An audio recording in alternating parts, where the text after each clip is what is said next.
शीर्षक एक मासूम की दुनिया, द इडियट की कहानी हिंदी में। अध्याय 8।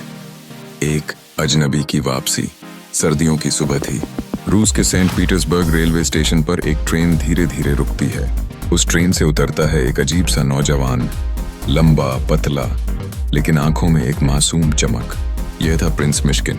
4 साल स्विट्जरलैंड के एक मानसिक चिकित्सालय में बिताकर अब वह रूस लौटा था।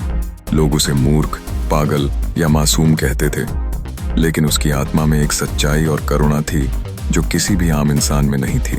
अध्याय 2। इंसान और दुनिया। प्रिंस मिश्किन को विरासत में थोड़ा सा धन मिलने वाला था। वो जनरल यापांचिन के घर जाता है, जो कभी उसके रिश्तेदार थे। वहां उसकी मुलाकात होती है जनरल की 3 बेटियों से, जिनमें से एक थी अगल्या, सुंदर, तेज और जिद्दी।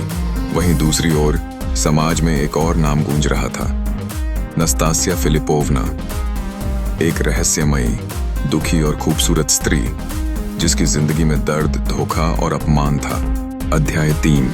दिल और दिमाग का संघर्ष। मिश्किन के दिल में नस्तासिया के लिए करुणा जागती है। जब समाज उसे अपमानित करता है तो वही मिश्किन उसके समर्थन में खड़ा होता है। नस्तासिया उस पर हंसती है, कहती है, तुम पागल हो, तुम मुझे बचा नहीं सकते। लेकिन मिश्किन उसे छोड़ता नहीं। दूसरी ओर अगल्या मिश्किन की मासूमियत से आकर्षित होती है। वो चाहती है कि मिश्किन उसे प्यार करे, लेकिन मिश्किन के लिए प्यार कोई व्यापार नहीं, वो हर किसी से आत्मा के स्तर पर जुड़ता है। अध्याय 4। समाज की कठोरता। हर कोई मिश्किन का मजाक उड़ाता है। उसकी सच्चाई, उसकी दया को कमजोरी समझा जाता है। जब वह किसी की मदद करता है, लोग सोचते हैं यह पागल है, इसे दुनिया की समझ नहीं। लेकिन मिश्किन कहता है, दया ही असली बुद्धिमानी है। अगर हम एक दूसरे को माफ नहीं कर सकते तो हम इंसान कैसे। अध्याय 5। त्रिकोण प्रेम और विनाश। अब कहानी एक त्रिकोण बन चुकी है, मिश्किन, नस्तासिया और अगल्या। नस्तासिया खुद को गिरा हुआ मानती है, पर मिश्किन उसे ईश्वर की तरह अपनाता है।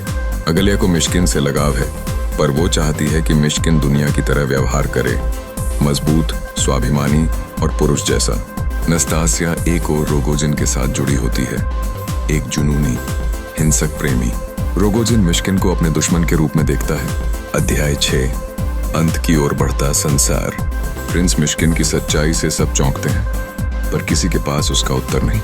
एक दिन नस्तासिया उसकी बाहों में रोती है और कहती है, मुझे माफ कर दो, मैं तुम्हारे लायक नहीं। अगले ही पल वह रोगोजिन के साथ चली जाती है और एक दिन भयानक खबर आती है, नस्तासिया की हत्या हो गई। अध्याय 7। मासूमियत की हार। मिश्किन नस्तासिया की लाश के पास बैठा है। रोगोजिन भी वहां है, शांत, पछतावे में डूबा। दोनों अब बोल नहीं सकते, शब्द खो चुके हैं। मिश्किन की आंखें अब पथरा चुकी हैं।